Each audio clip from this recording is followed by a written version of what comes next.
coming out on a cold night like this, cold and rainy, so it's an amazing turnout. Thank you so much for being here. My name is Lita Georgopoulou-Gregory. I'm the Executive Officer of the Australian Archaeological Institute at Athens. And I'm very pleased to have you all here tonight for a very special event, something we haven't had before here at our institute. It's an event that's organized in conjunction with Archaeopolis, which is, and its director, Mr. Yorios Gatos, who is here this evening. And so if any of you want to talk to him about all the special events that he does, please feel free to do so afterwards when we are mingling.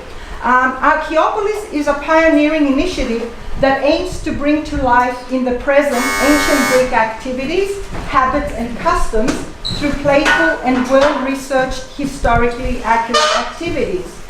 This evening we will be taken on a time trip back to ancient Greece through the sound of music performed through authentically reconstructed instruments that you see here. Our presenters this evening are both musicians who have extensively studied and researched ancient Greek music and are considered experts in this specialized field. So let me introduce you first Antonios Ktenas. Antonios graduated from the College of Music in Detmold in Germany as a percussionist musician in 2016. He studied harmony, counterpoint orchestration, composition and film scoring with Evstathios Arbanitis at the Municipal Conservatory from 2016 until 2018. He has released 2 music albums of world, fantasy and soundtrack genre, Legends of Fantasy Era in 2016, and Pharaoh Till Nord, I don't know if I'm saying that right, it's obviously in some Scandinavian language, right? Course, in 2017. Antonios has organized musical ensembles, Woodwinds of Avalon, a band including only woodwind instruments and percussion performing world fantasy and soundtrack music. Now Konstantinos Frangkis. Konstantinos graduated in 2018 through the Hermes Music Archaeology Project at the National and Kapodistrian University in Athens.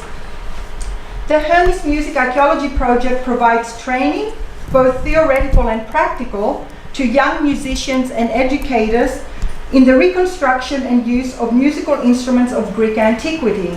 It aims to promote and support ancient Greek music and their instruments in research and education, and to introduce them in the reconstruction of the ancient Greek soundscape and in contemporary cultural creation. Konstantinos has successfully reconstructed a number of operational ancient Greek music instruments and is considered among the specialists in Greece and abroad as an authority in the reconstruction of the avlos, the most prominent of the ancient Greek instruments, which I'm sure he will play for you this evening, for us this evening. Both Konstantinos and Antonios are members of the Archaeopolis music team, an ensemble which performs ancient Greek music with ancient Greek instruments, and they will be joined this evening by 2 singers, Sophia and Anastasia. So I think we're going to have a very enjoyable evening. Just to let you know, the bathroom is right at the end of the hallway. I think it's important for you to know. If you need to stand up and go there, please do so. And please turn off your mobile phones. And enjoy the evening. Thank you so much.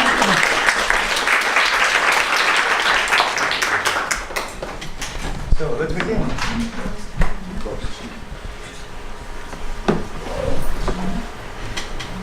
Good afternoon, or welcome to everyone.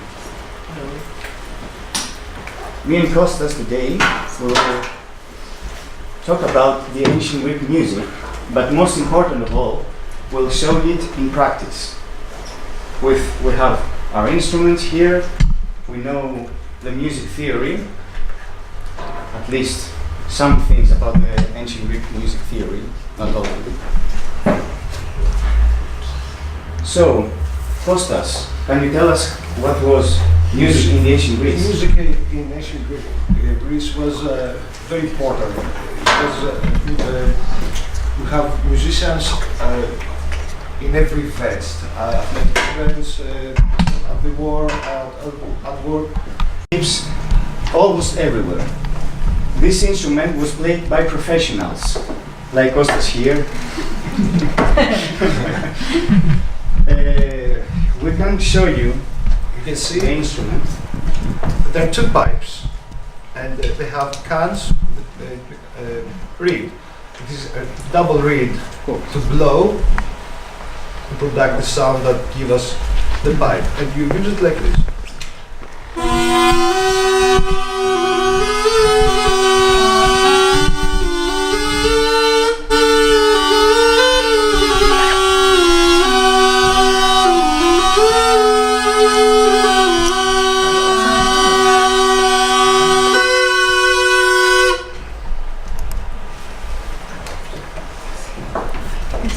Something like that. You also can use the for vial.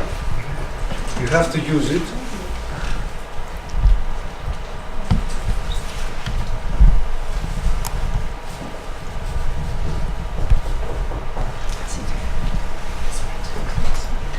To hand your lips, so if you're tired from the blowing of the pressure on your lips, you have to use this leather. Leather. Continue, Antonis. Of course, I'm waiting for my avlos here. It has a double reed at the mouthpiece, as you can see here. This double reed, when you blow with your lips, it vibrates. This vibration gives the tone of this instrument. And the holes here determine then the pitch. They are made so to be tuned into the diatonic genus. We will talk later what a diatonic genus is actually. So we can put also wax into the holes to play into different intervals here. So This is from about 100 BC, AC, excuse me, and this is a pair of pipes, the aulos. It's about 500 BC. It's an archaic aulos. Are they the same? Excuse me? Are they the same? No. This is from Romania. Yeah, it's about. which one? This is archaic. This is Hellenistic. From the Hellenistic years, not Romanian. Avlos of Luger, yes. This is. AD dates, the Avlos of Luger. Yeah. Can you show me here?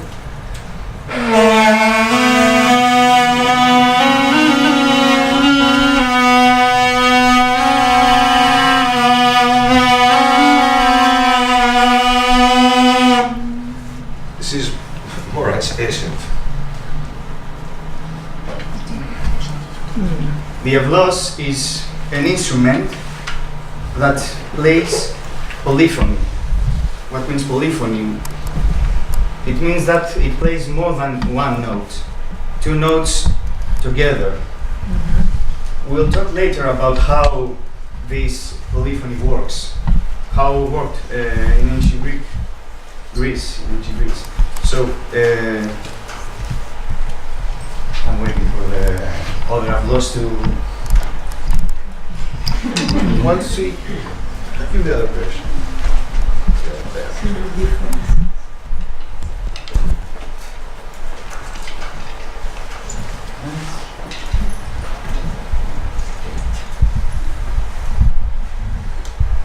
Let's continue.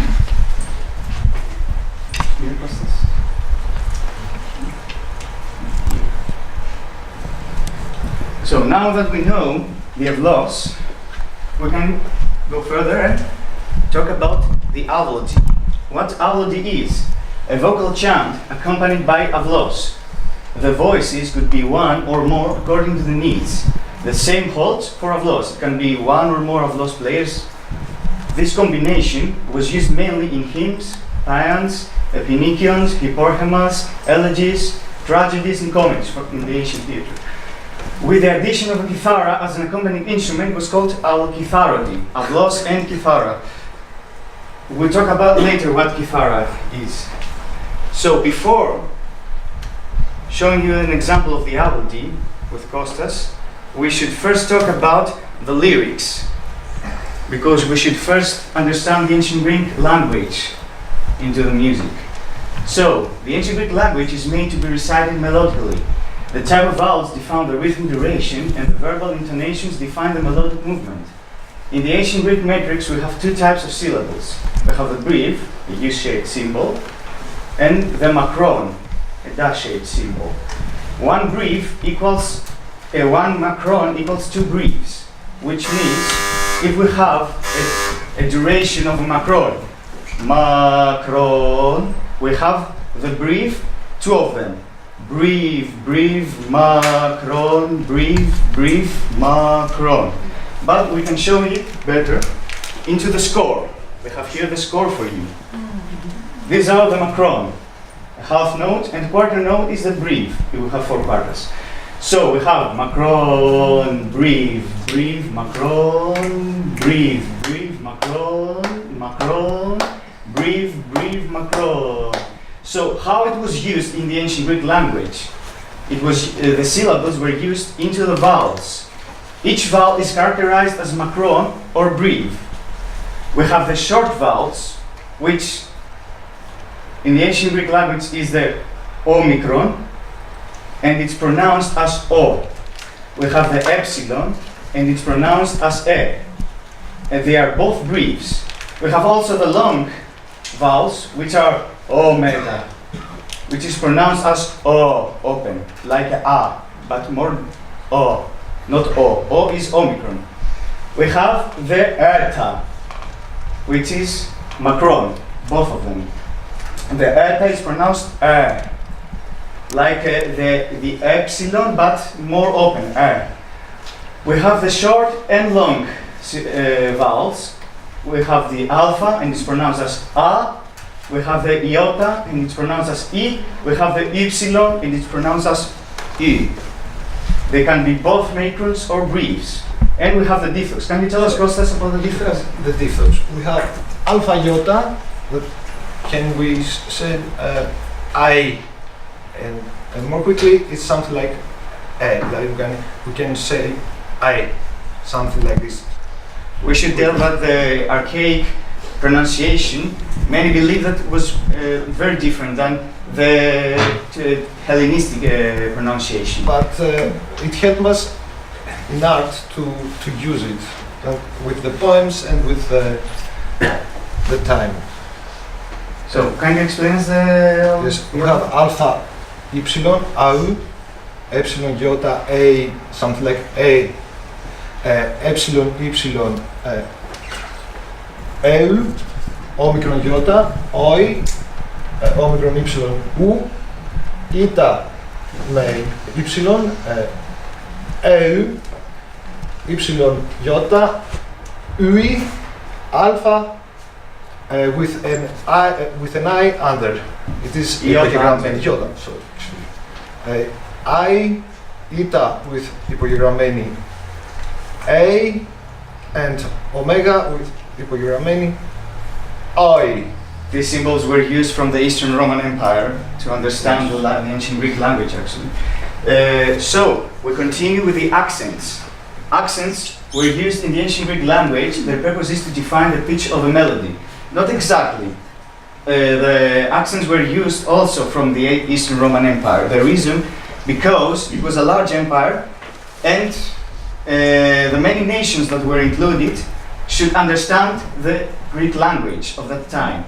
So they used small letters instead of capital letters, and with spaces instead of the other. So they used also the 3 types of accents, which are the acute accent. When used in a word, the syllable that has this accent should be higher pitch than the rest of the syllables. We have also the grave accent, which is a retraction symbol of acute accent that was placed mainly at the last syllable of a word, because acute accent was not used when another word followed. As a main rule, when a syllable of a word has grave accent, its pitch should not be higher than the rest of the syllables, but there are, of course, many other theories that we can tell you later. We have also the circumflex, a symbol of acute and grave accent, a combination of the two.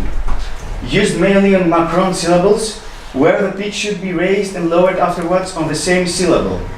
So that's why it must be a macron, because to execute that you need time. So now that we know about the accents, we can play for you the Seikilos epitaph. Can you tell us, Kostas, about the Seikilos epitaph? Seikilos wrote this poem for his wife.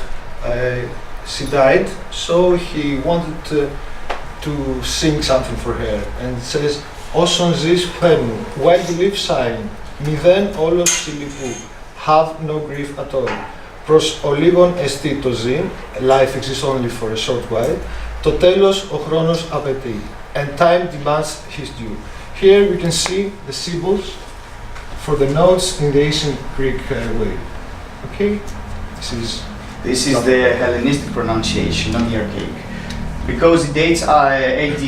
It's not archaic. Can you times. help sing Of course, we invite you, Sophia and Anastasia, to help us sing this epitaph. Yes, sing this avlody. Now we are three. Oh. Now we are three.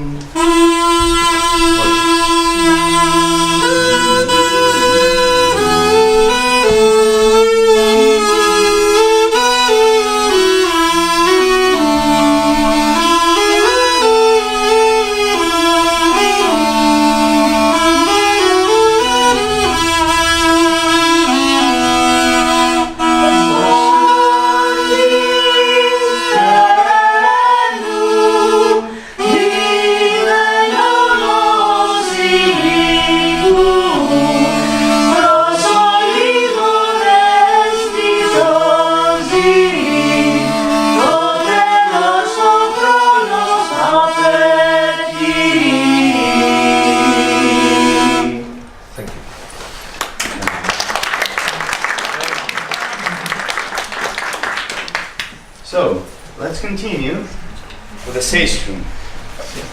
Musical instrument of the percussion family, chiefly associated with ancient Egypt and Iraq.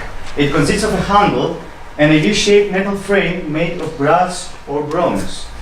When shaken, the small rings or loops of thin metal on its movable crossbar produce a sound that will be from a soft clank to a loud jangling. Used mainly as an accompanying instrument in rites, dances and parades. Usually it accompanies the avlos, as you can see here.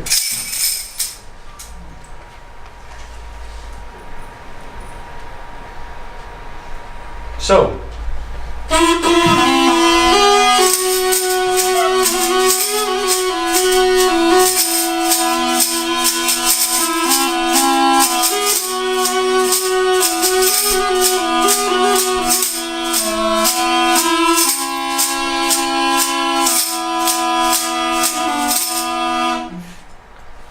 this was seistrum.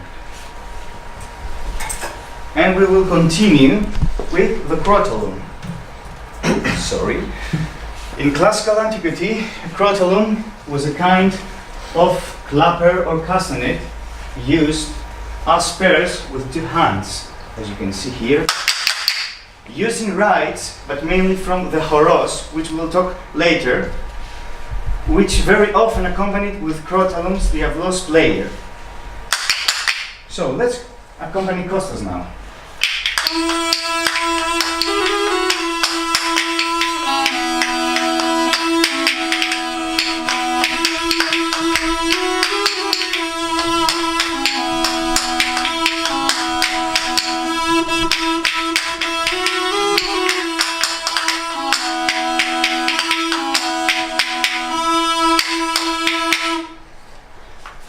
We're making, they're not ready yet, we are in progress, but soon we will complete it.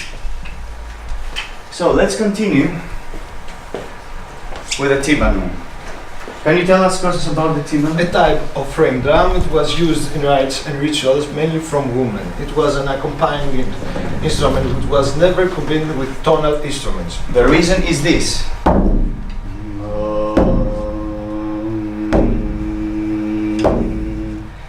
produce pitch.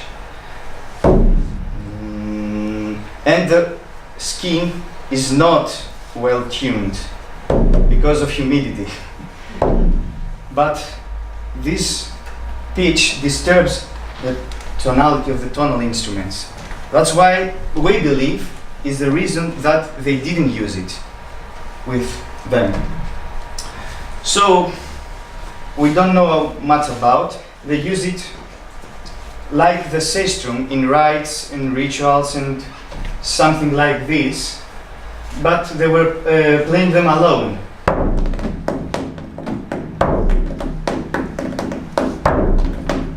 Or giving a tempo on the parades. But that's timpano.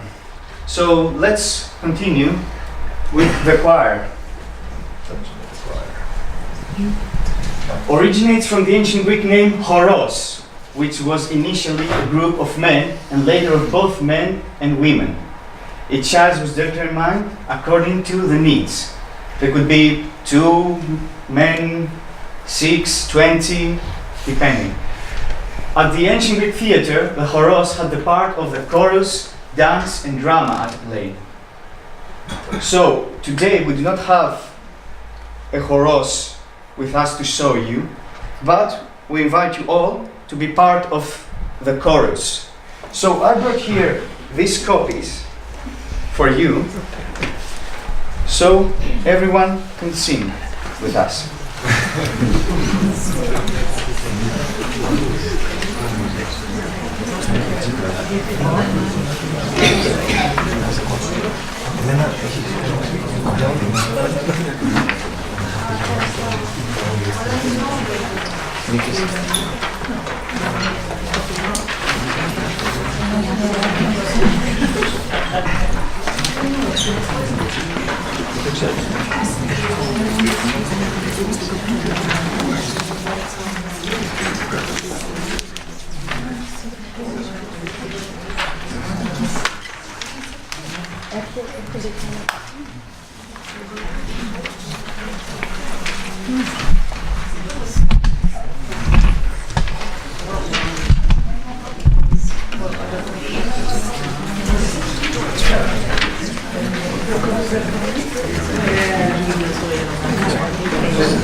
So I will play the applause, and Kostas will help you sing that song.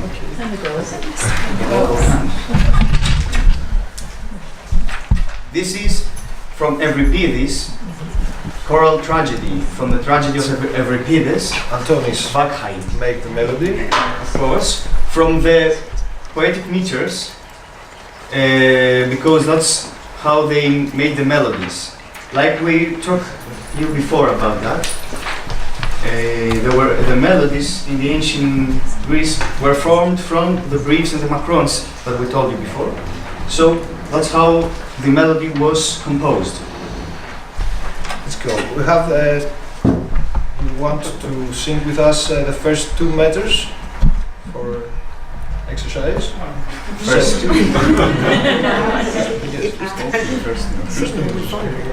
We have 1, 2, 3.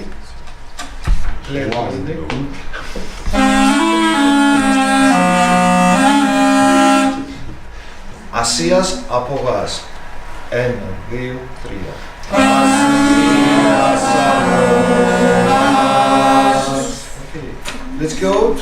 The next 2 meters, Ieron Molon Aemipsa.